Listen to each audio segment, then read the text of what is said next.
Today I am tackling a project that I have been putting off for a long time because it's pretty nasty.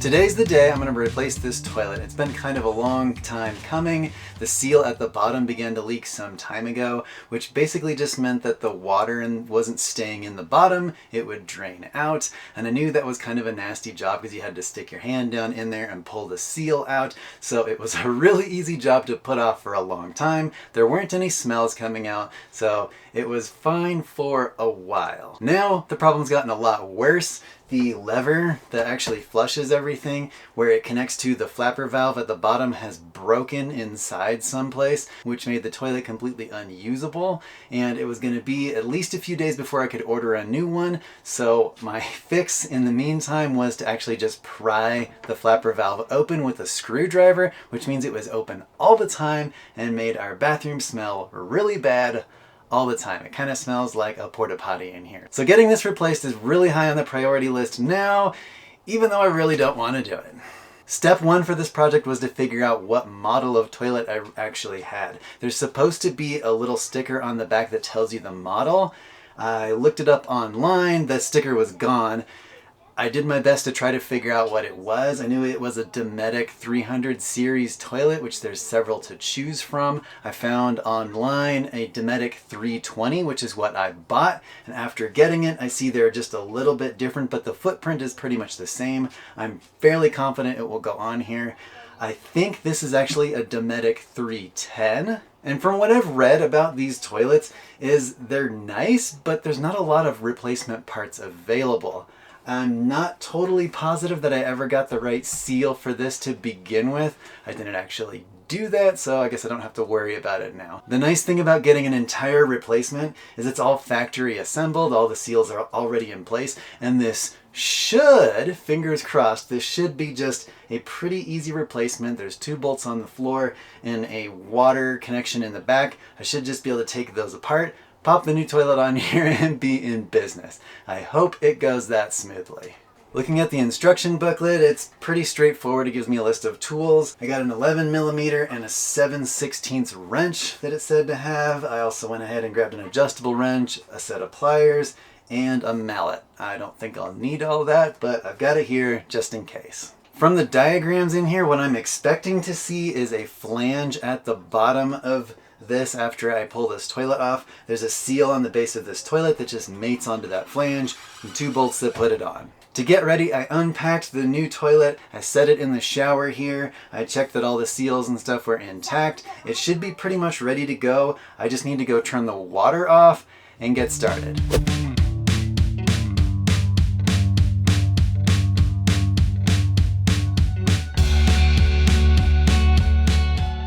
A couple of plastic caps on the bolts on either side of the toilet. The new toilet comes with new ones, so I'm just going to pry these off and loosen these bolts to get started. I think I'll do the water line last because I know it's going to leak a little bit. I've got a towel ready to go for that, and it really stinks in here, so I'm just going to get going.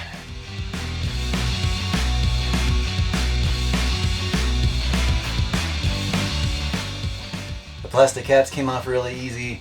I think what I'm seeing right away here is that the nuts that hold this toilet on are already bigger than the ones that came with this. So I might just save them and attempt to reuse them if the threaded studs on the bottom will fit on the new toilet. If not, I'm hoping I don't have to take off the flange to put these things in. But I guess you'll see right along with me how this goes. After a little trial and error, I found out that these nuts are actually a 1/2 inch.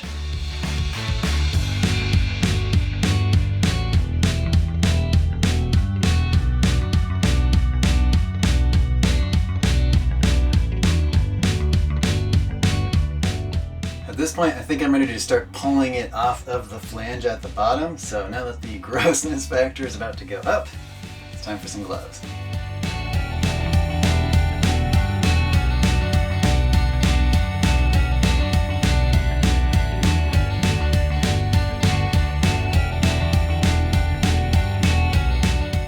Not too bad. The stink factor has definitely gone up a notch since pulling that off of there.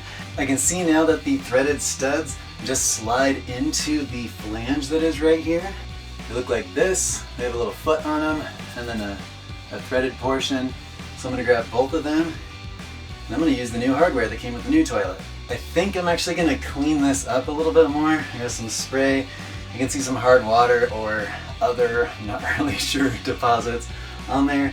Just going to clean that up a bit before I pop the new toilet with its seal on there, because I do not want to have to do this again for a while.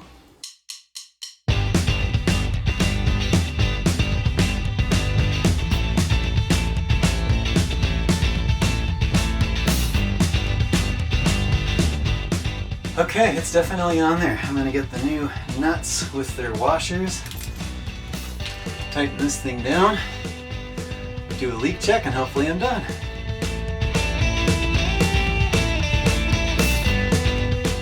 It looks pretty solid. I can definitely tell that it's bigger than the old one. You can see how there's really not much of a gap between the back of it and the wall anymore. There's definitely enough space for it, so I'm really thankful for that. Okay, so I think I've just hit my first problem here. I was trying to put the water line back on before turning the water on, and I realized the water hookup for this toilet is in a slightly different spot than on the old toilet. I do have some tools for PEX, so I think I'm going to cut that pipe and make a little bit longer of elbow on it to hook this up properly.